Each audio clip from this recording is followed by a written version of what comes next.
We're speaking to Siti Aishah Hassan Hasri this morning. She is the founder of Spot, which is a community project by Soroptimist International Club of Petaling Jaya. Good morning, Aishah. Hello. Good morning, Bel. You look so comfortable over there. On my bed, yes.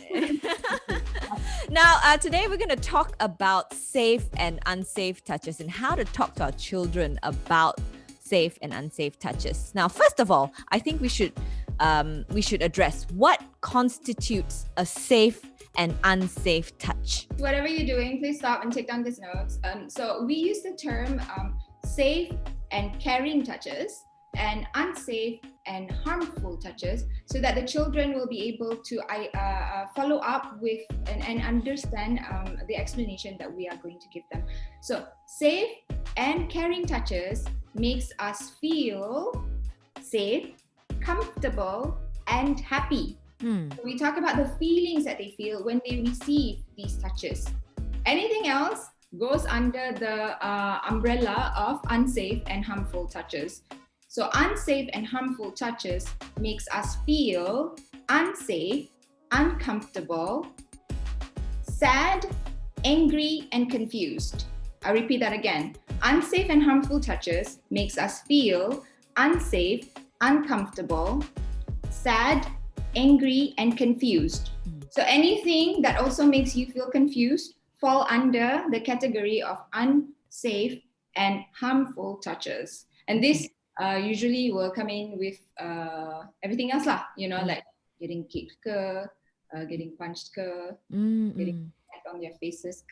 Yeah, so it's not all sexual in that sense. So harmful touches can be if you're getting pinched or if you're getting smacked or something like that. Yes, of course. So this safe and unsafe touches actually falls under the category of health and safety. So how you keep yourself safe and how you keep others safe, it's the preliminary towards talking about boundaries and consent. So as your child grows older, you will start talking to them about, and their understanding becomes more mature. They are able to understand more. So the concepts becomes a little bit more complex, and it will end up in boundaries and consent. And with older children, we will address intimate partner violence, gender-based violence, and etc. Also laws around it in Malaysia. Yeah. I mean, I think we start teaching our children about body safety from a young age, like wear your seat belts, look left and right before you cross the street, don't play with sharp objects and all that.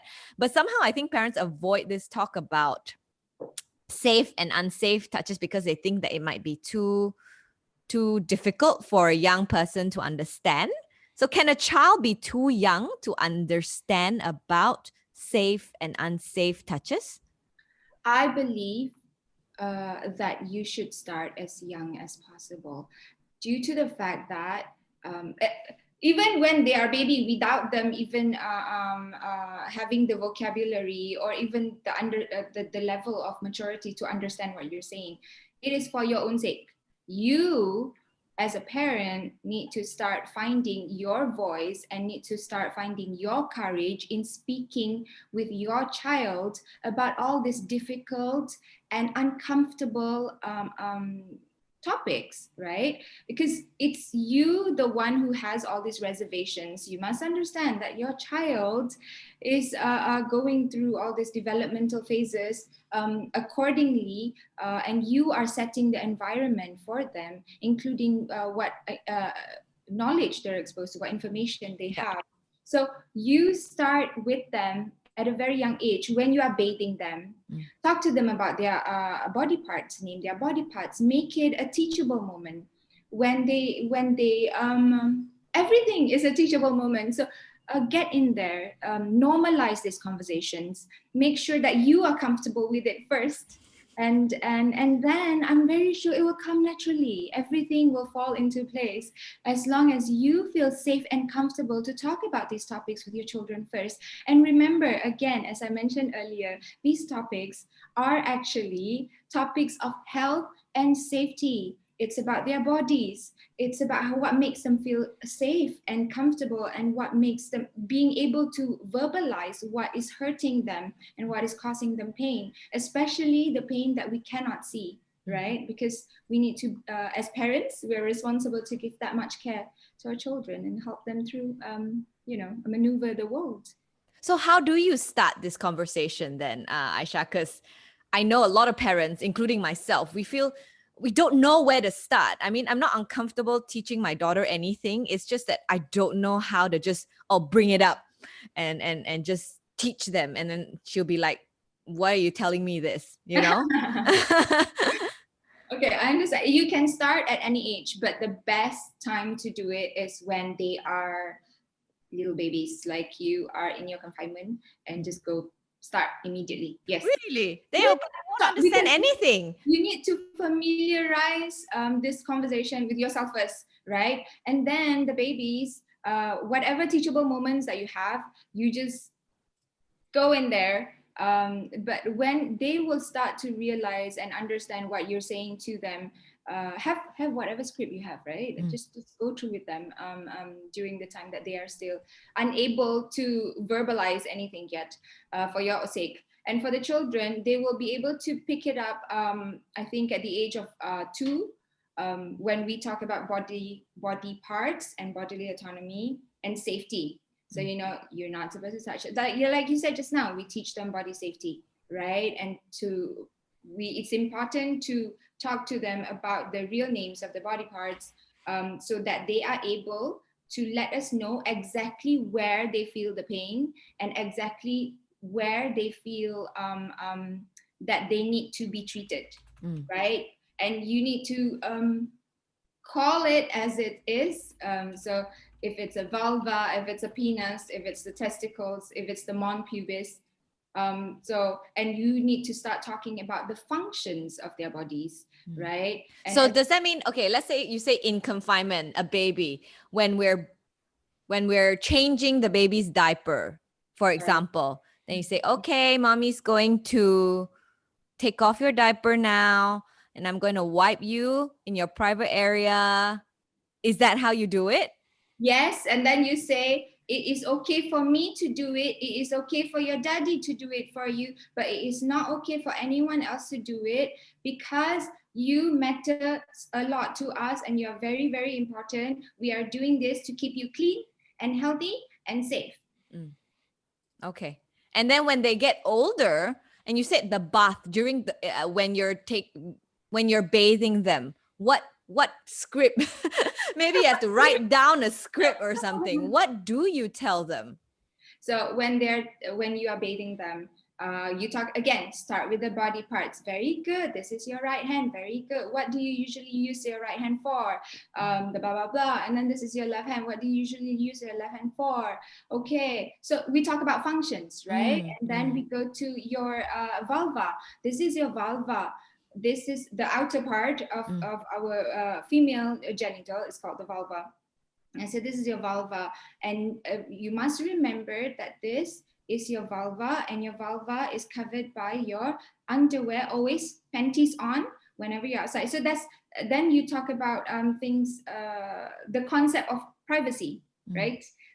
So you start talking about this by introducing the concept of privacy.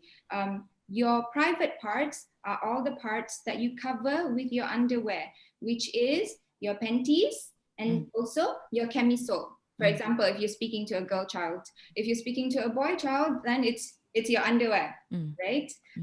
So what are the functions of these body parts? Your genitals is for pee to come out and nothing else to come in. Again, let me repeat this. For pee to come out and nothing else to come in. Yes, it's as simple as that.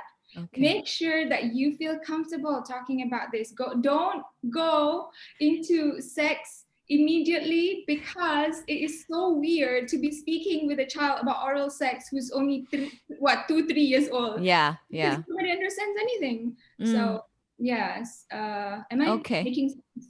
Yes, you are. But I'm just thinking whether or not we can put the word vulva on air. No, because it's scientific, we can. Are you sure? That time I said I wanted to say penis, that they Steve didn't We'll check allow. with Steve. We'll check with Steve. Don't Yeah, worry about it. We'll okay. just put it in anyway. But so at a very young age, you tell them the specific scientific terms. You don't use the baby cutesy kind of terms. I would advise against using nicknames. Why though? Why? It is important that we understand our child, and it is important that we remove the stigma and shame surrounding the names of these body parts. It is again for health and safety reasons. If they were to be with us, we would be able to understand what cherry pot means. That is her vagina, something is wrong with her vagina, right? But if she were to be outside and she'll be screaming to her kindergarten teacher saying that a bird went into my cherry pot, people will not be able to take her seriously. They will immediately say, why are you crying? Why are you acting crazy? Do you need me to call your mom? Would you want your mom to be stressed with you? You know, she's at work. So it will put more stress onto the child and more confusion, not just for her, but for everyone around her who's supposed to be giving her help, because she's unable, she doesn't have the vocabulary and skills to ask for help properly. So empower them with the right names of the genitals, because you are helping to keep them safe and healthy. And also to avoid miscommunication in a way. That is the most important, yes, to avoid miscommunication. Okay. So besides explaining to them their body functions and what should and should not be done, what is the best method, I guess, to teach them about safe and unsafe touches? That's a very good question. I would say, of course, you would need to understand how your children are first, and nobody knows your children best, apart from you guys, you're the parents, right? And you know where your children are, how old they are, and how they are developmental wise. What are the things that they might be able to understand or comprehend, right? And what kind of skill sets that they have, what kind of interests they have. Tap in onto that. Use your parental instincts, but also engage in a communication strategy with them. These communication strategies are the stuff that you learn in office, but you can also apply it with your children. So ask good questions, and make sure that you set the right tone. You set the right tone to have open and respectful conversations around these topics, especially their bodies. So you need to be very calm. You need to educate yourself first and then initiate.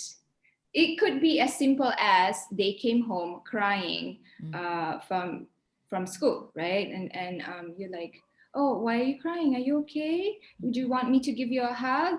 Of course, you need to ask for consent. Would you want me to give you a hug? And said, no. And then she stormed into her room, and then she shut the door behind her. And then you came out and knocked on her door. And then she's like, Mommy, I'm ready to talk to you right now. Okay, but give me a second. And then she opened the door and go like, okay, this two of you are sitting down. What happened? Tell me. Then she say, oh, someone was making fun of me because I wasn't wearing a camisole in school, right?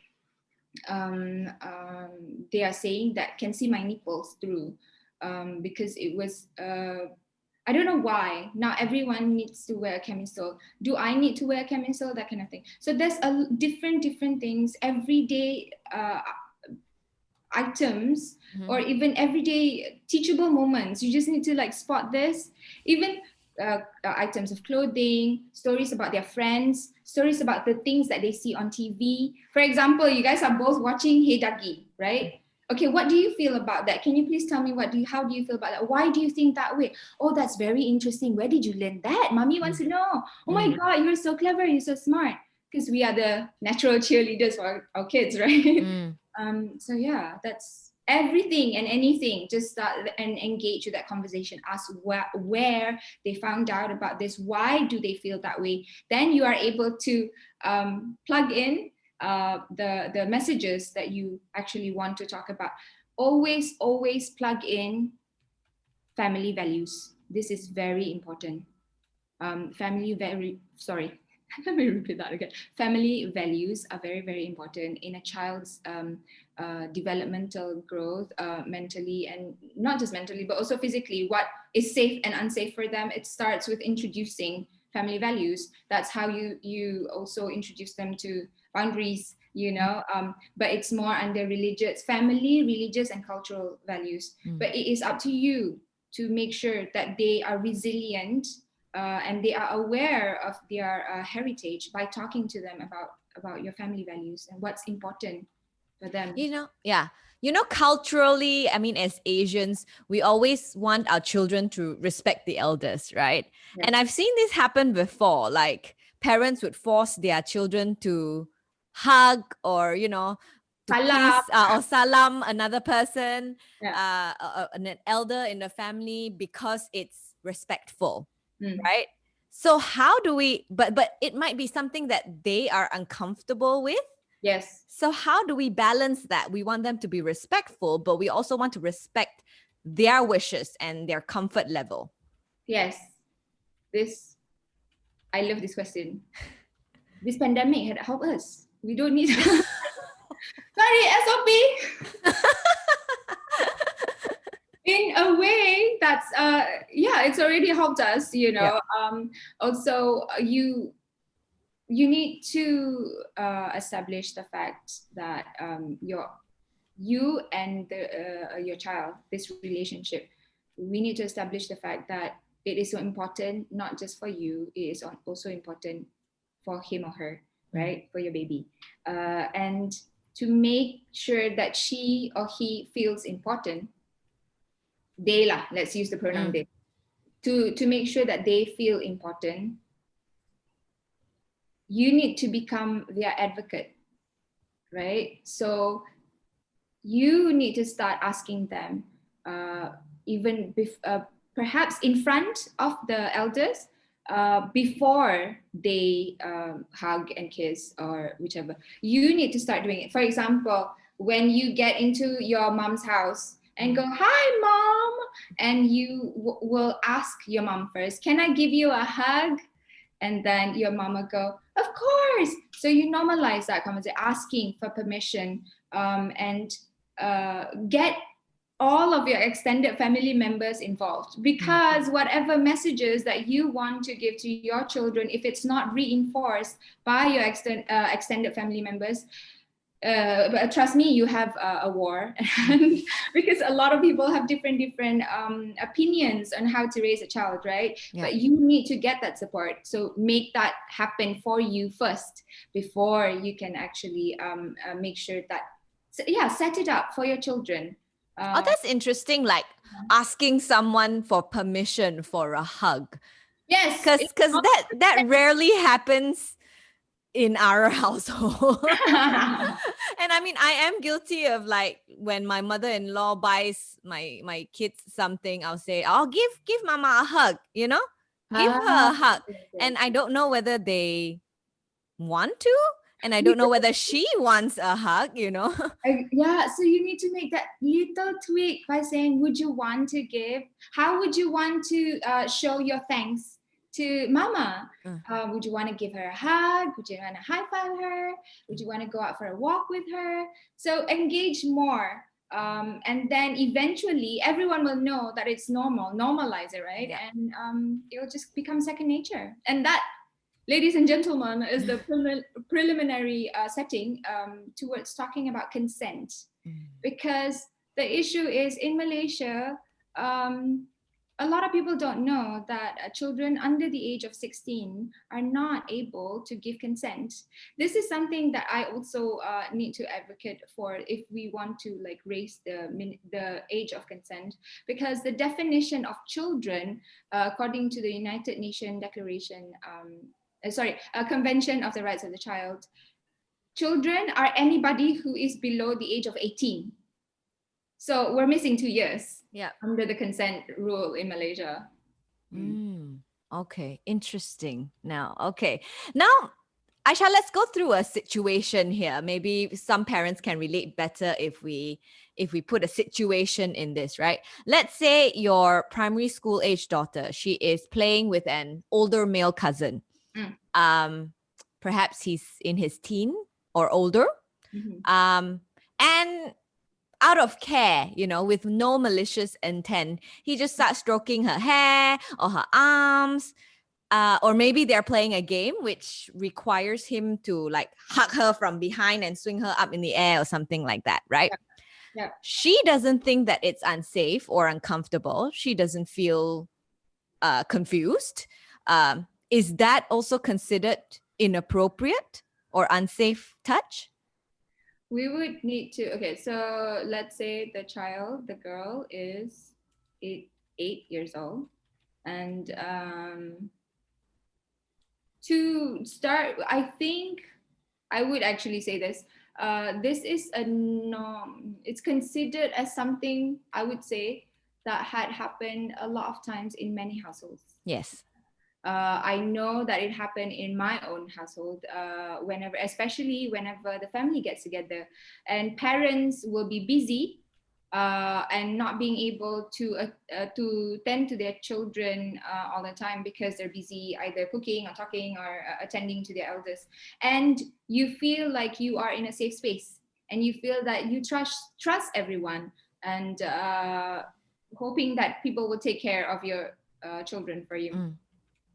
So again, talking about safe and unsafe touches before this would actually prevent these kind of situations. It will be easier for you to kind of have that conversation with your children, because this is where you can start talking to them about how sometimes these safe and unsafe touches, not sometimes actually, safe and unsafe touches can be made by anyone.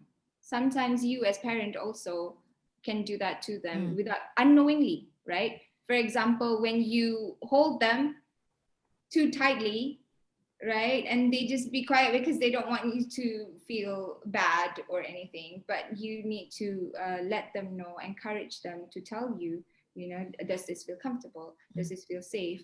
How is it making you feel? Always check in with them. But yeah, because I mean, going back to your definition of safe, let's say a safe touch, right? It makes her feel safe, it makes her feel happy, and she feels like she's cared for, comfortable. So if an older cousin is playing with me and I feel all those things, it's not an unsafe touch. But I guess if you see that happen, you feel slightly, as a parent, maybe you feel slightly like unnerved by it. Yeah, uneasy. Yeah. You can ask your child, really, like have that conversation with her and engage with her and ask her what? Sorry? How do I ask her? Okay. So usually I said, hey, what are you guys playing just now? I saw you and Coco playing just now, right? And he was hugging you from behind. You guys look like you guys were having a lot of fun. Can I ask what game were you playing? And then you have that chat. And it's like, okay, how does that make you feel when he touches your hair, when he touches your shoulders, when he gives you a hug? And then you should say, oh, I feel okay. Okay, I want to ask you if you have had this happen before. Did it happen when you were, at what age did it start? And how did you feel back then? And I want to know if it feels any different now. And then you can talk about how they might feel in the future. If someone that they don't know were to do that to them, how would they feel? So give different scenarios and different examples. And so you can gauge their level of comfort, and then you can advise them saying, okay, let's talk about consent. So your body belongs only to you and nobody else's, and how you take care of it is to make sure that everyone knows what you are comfortable with and what you feel safe with. And also, don't forget, you also need to tell them if you feel uncomfortable and unsafe, because people cannot read your mind, darling. Yeah. So you need to be able to have this vocabulary, and then you develop the skills, right? So Okay. you talk to them about consent, you talk to them about boundaries. There are 3 different types of boundaries, right? Which are unhealthy. The healthy boundary is just nice. You know, it's not too tightly wound. It is not too loose, right? So the 3 types of unhealthy boundaries are the one that is rigid, which is like a wall. There's just no space at all for herself or other people to maneuver. Just don't touch me. That's it. Final, right? Or it is porous. You know, it's just unsure. There's a lot of ambiguous uncertainty, and they have no place to actually refer to, you know, when they need assistance or trying to find clarification or understanding of what's happening, how they are feeling, and why they're feeling that way. And the last one is non-existent. Non-existent is anything goes. Your friend, my friend also. My house, your house also. Welcome. Yeah, let's have fun, you know. So, yes. And we have to set these boundaries for them, or they have to find their own boundaries. Negotiate, because these are teachable moments, not just for your child, but it's also for you to be able to understand where your child stands and be able to know what else as a parent you need to do to continuously provide your child with the care that they need, right? Because again, like you said, it's nothing malicious and really innocent, perhaps until they're 21. You know, because some people are just innocent that way, right? In order to keep them innocent and to keep them safe, to protect them, you need to talk to them about safe and unsafe touches. Start young, start as soon as possible. That's how you keep them protected. Okay, how about if let's get back to that situation earlier with the primary school girl and the cousin playing. Okay. What if the parents see something like that happen? Do you sort of talk to her straight away, or do you wait till there's a suitable moment? And also, should we also talk to the older cousin? Very good question. Yeah. You should wait until a suitable moment. But if you feel that you see it's going, okay, this is my boundaries are crossed, this is my child, I need to step in now. Go ahead, but do it as cool and as calm as a gazelle. So just go, hey, can I play? Yes, that will definitely help them go through life. They get the cousin, oh, swing me around. Yeah, see if you can carry me. Yeah, that's a challenge for you. Yeah, so make it fun. If you feel awkward and you feel uncomfortable, you need to break through that as well. Like you said, if there's no malicious intention, it would just be great fun for everyone, really. Okay. So again, it's not just your child who's who needs to go through all this awkwardness, shyness. We need to remove the shame and stigma from ourselves first too, right? Okay. Actually, no, if you don't mind me asking also, because it's not just mainly for girls. I mean, some boys also, they need to, we need to change how things work, because when I remember when I was a young boy, that sounded so wrong. I remember when I was a young boy, and if we're trained in sports or whatever it is, and we do something wrong, the coach would smack us on the bum or something, like, you're not supposed to do this and whatnot. We may not like it, and we feel like, hey, this guy has crossed my boundaries. But then the thing is, everybody else is doing it. Should I consider it to be okay, or should I tell my parents about it? How should we now as parents teach our kids that, is that okay if your coach does that to you, or at what point is that not okay anymore? This is the thing about boys. That's actually, no, not just about boys, but this is very good of you to highlight the situation, JD. Thank you. It happens to a lot of children. Children are afraid to stand up and stand out, right? They all want to be the same. So if they look at everyone else going, oh, we're okay with this, they will also join the club. And they would advocate for it. but it's fine, like my friend says it's okay, so that's why everyone's doing it, and that's why all this weird viral habits got popular, right?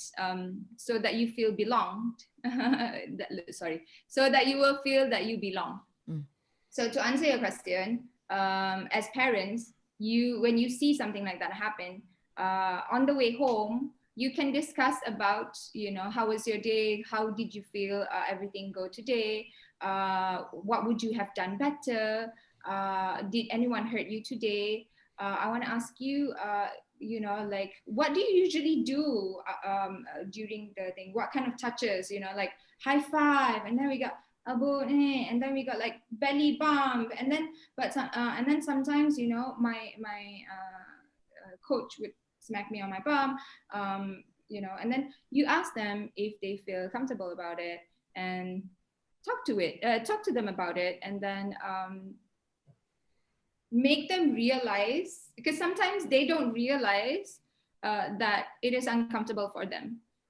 So make them realize, but if they're okay with it, and they see nothing wrong with it because they feel okay about it, not because of everyone else or anyone else, then you can, as a parent, have a discussion with the coach yourself, because this is something that you feel that you must address.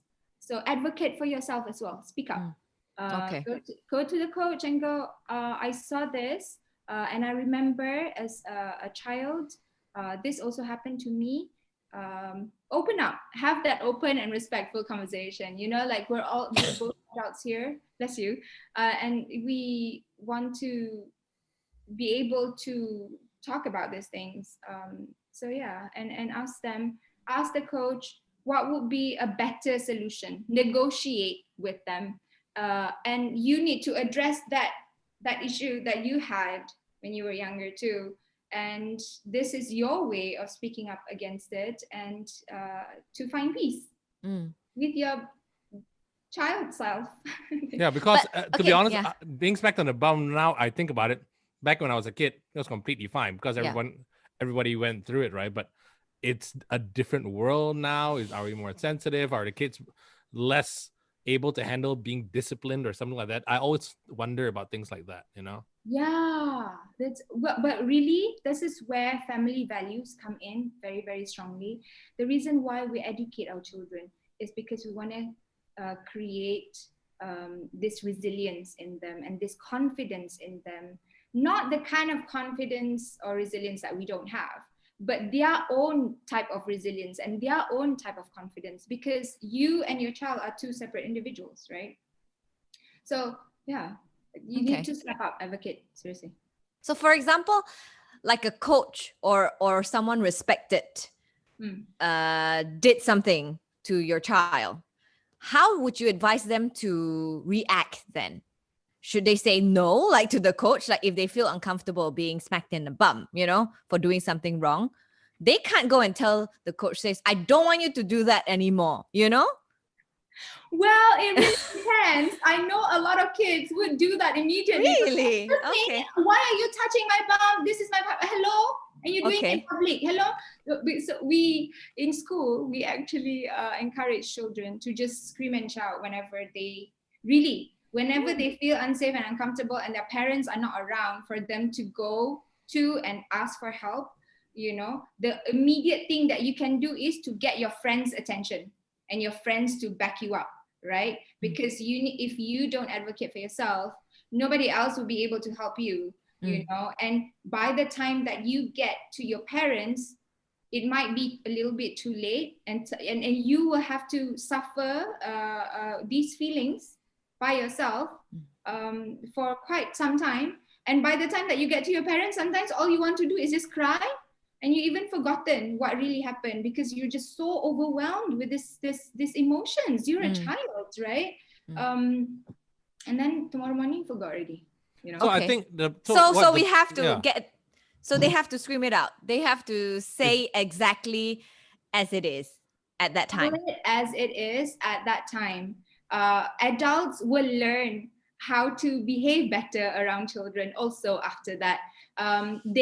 If they don't know, then you know that those adults don't belong in the safe environment that you have created for your child. So in a way, you're telling the kid to shame the adult. It's not shaming. You need to provide them with the right vocabulary and skills on how to do it. Yeah, but Of the thing is, course- if it's in public, I mean, let's say you're teaching football and the coach doesn't know any better. Let's say he's really old school, and then this kid starts yelling, and then he's like, he touched me inappropriately because you taught him how to say these words. You touched me inappropriately. He did not, but then you just basically out and out shamed him in front of all the other parents and in front of all the other kids. In a way, doesn't it? It is not, I don't consider it as shaming, because you are calling out what he did, and you are telling him, because first of all, he was smacking the kid's bum in front of everyone, right? And of course, maybe it was done playfully without any malice, but the kid feels unsafe and go like, hey, don't do that. Or, hey, I don't like it when you do that. Or, excuse me, can you please stop doing that? I feel unsafe and uncomfortable every time you do that.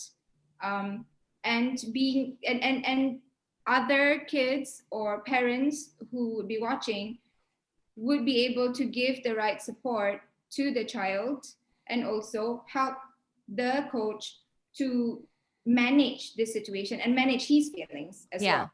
I think when a child says that to a coach, maybe he never realized that what he's doing will be uncomfortable to anyone. You know, he just thought that it's just okay. And as I always do this to everyone and nobody ever complains, so he just Yeah. keeps doing it. Shouldn't parents actually just go quietly to the coach and say, you know what, we've seen that you've been doing this.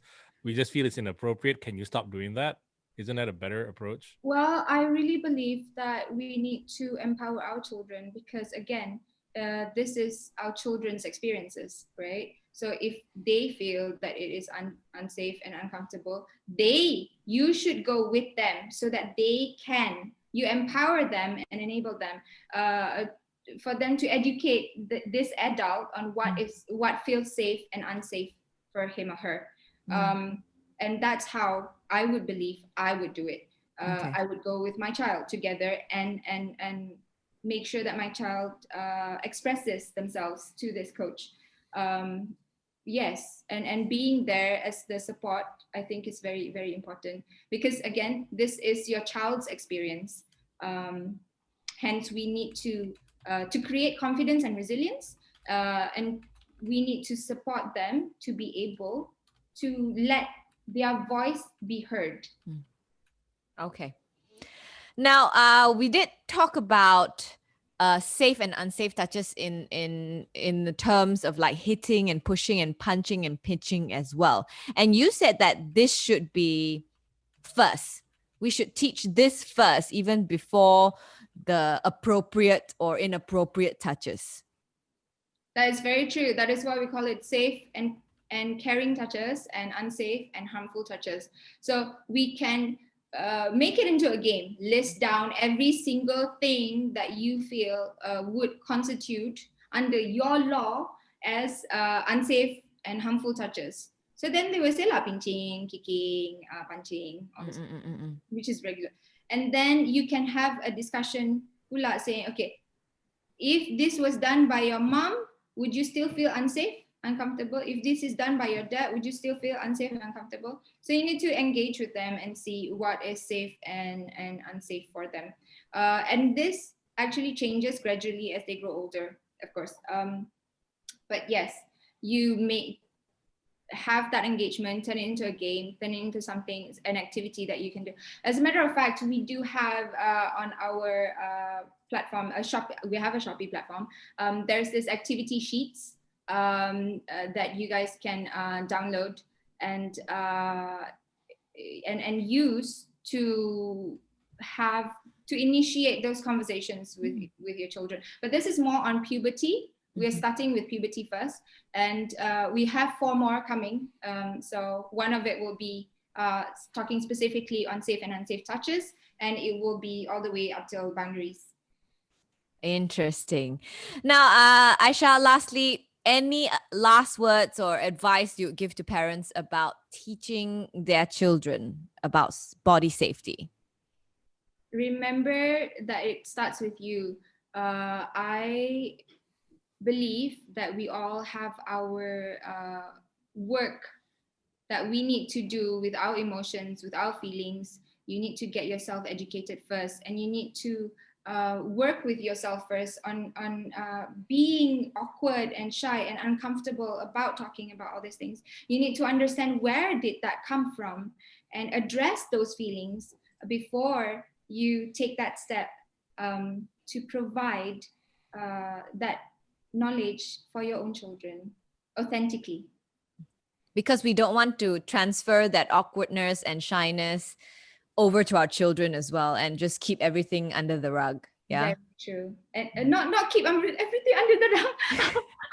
Keep everything under the rug. No, please don't. Love yourself first, okay, before anything else. Yeah.